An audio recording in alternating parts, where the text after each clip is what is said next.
Welcome to my cricket dreams. In this video, I plan to say today's cricket news. Here, I am in this video to tell a major question and my suggestions as well. So, who will become cricket's next Fab Four? The Fab Four is a term we use in cricket to refer to the likes of Virat Kohli, Steve Smith, Kane Williamson and Joe Root. Their ability to score runs consistently year after year sets them apart from the rest players. However, the Fab Four would eventually start to decline, so the question about who will take their places when the future arises. Before are my candidates who I think can easily claim these positions. Number 1. Babar Azam, Pakistan. If there anyone I would put my money on making it on the Fab Four, it will be none other than Pakistan's star young batsman Babar Azam. Just like Sachin Tendulkar, the god of cricket, playing his signature straight drive, watching Azam cover drive the ball is a sight to behold in cricket. The Pakistani middle order batsman Babar Azam oozes the class in the current Fab Four do. Babar Azam made his ODI debut back in 2015 against Zimbabwe in May, where he scored an impressive 54 of 60. He made his T20 debut a year after that in September against England, scoring an unbeaten 15 of 11, making his Test debut against West Indies a year later. Azam bagged 69 runs in the first innings in the process. The right-hander became the first player to score a 50 on his Test debut in a day-night test as well. In the subsequent three-match ODI series against West Indies, he amassed nearly 400 runs. This made him the only player to score over 350 runs in a three-match ODI series. He scored 3 consecutive centuries in that series as well, which made him the third Pakistan batsman to score ODI centuries in the 3 successive matches played. In the third ODI against Australia in January 2017, Babar Azam became the joint fastest player to score 1,000 runs in ODIs and the fastest Pakistani player to reach the landmark, doing so in 21 innings. However, both these records, which was created by Babar Azam, were later eclipsed by his former teammate Fakhar Zaman. After the ICC Champions Trophy in 2017, ICC sent a World 11 team to Pakistan to play 3 matches. Babar Azam scored 179 and was the top scorer in the series as well. He unlocked his potential ODIs and T20s very quickly, but seemed to be struggling in the longer format of the game, which is Test. It took him 17 innings to score his first century in the longest format of the game, which came against the Black Caps in 2018. The Test series against the mighty Australians a year before in 2019 showed that Babar Azam also belonged to the Test level very well. He scored 210 runs at an average of above 52.50 against a hostile bowling attack. In October 2019, he was named as the new captain of Pakistan's T20 side against Sarfraz Khan. The right-hander has played 26 tests, scoring nearly 2,000 runs at an average of 45.12 in 74 ODIs.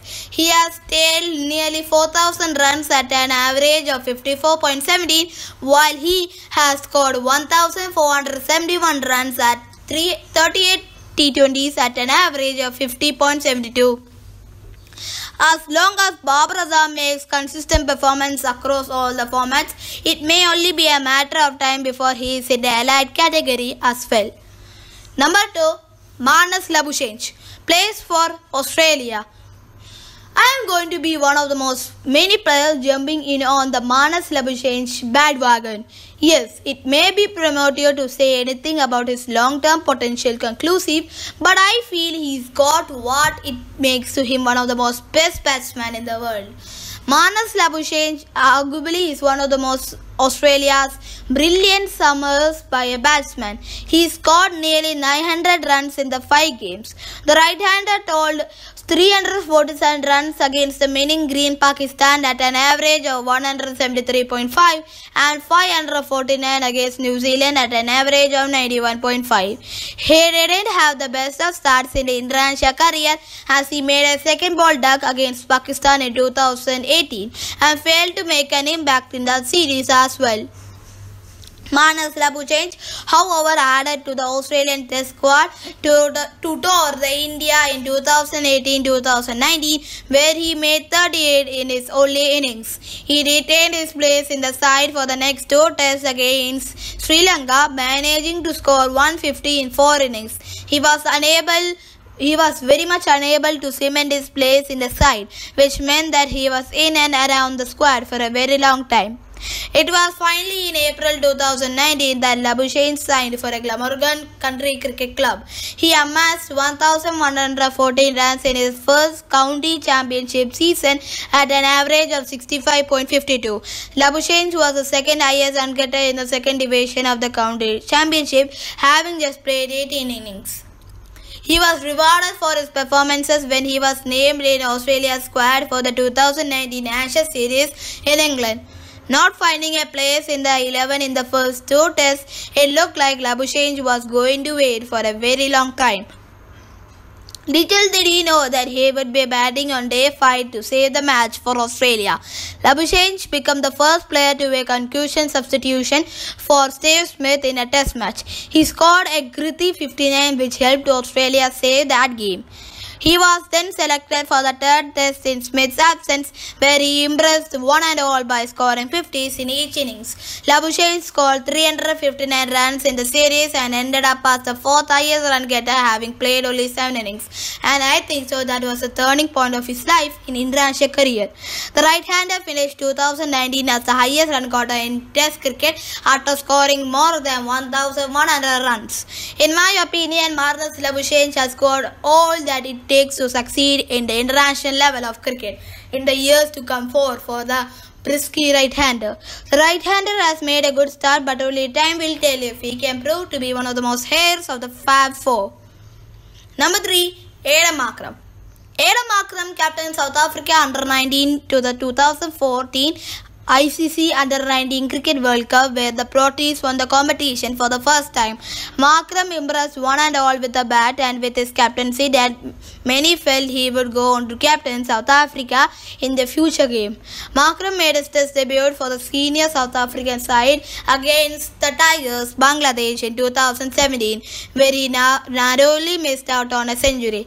But he wouldn't be denied for too long as the brilliant batsman made his maiden 100 in the longest format of the game in the next test against Bangladesh.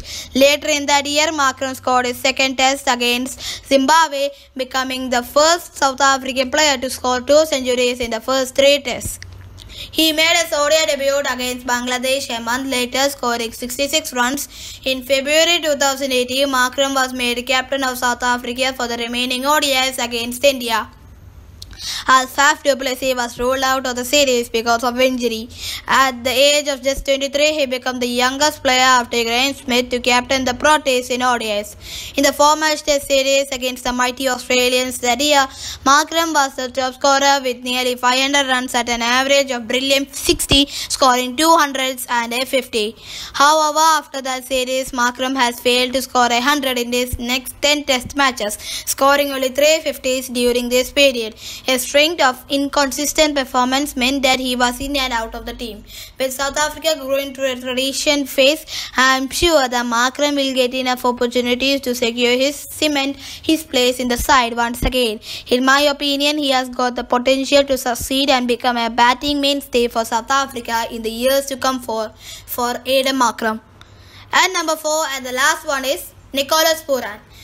Pooran raised several eyebrows with his performances at the 2014 ICC Under-19 Cricket World Cup. He was the 4th highest run getter in the tournament, scoring 303 runs with 100 and 250s at an average of 60.6. It was a unique thing, especially for a wicketkeeper. The left-hander 143 against Australia in the quarterfinals was undoubtedly one of the innings of the tournament and provided a glimpse of talent he possessed. Pooran had a bright future ahead, but fate seemingly had other plans.